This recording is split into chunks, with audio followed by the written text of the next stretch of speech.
And a good morning, everybody. Welcome to the green here, the beautiful green in historic Woodstock, Vermont.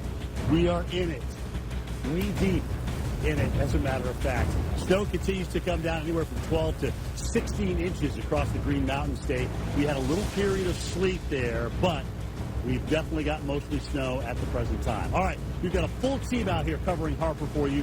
Reynolds Wolf back in Indianapolis, where they are freezing right now. They went from 20 to 9. That's where they are right now. That's since midnight, for goodness sake. Jen Carfagna also in the same boat. Cold air, maybe even some lake effect snow showers coming up for her in Cleveland, Ohio. Alex Wallace joins the party now.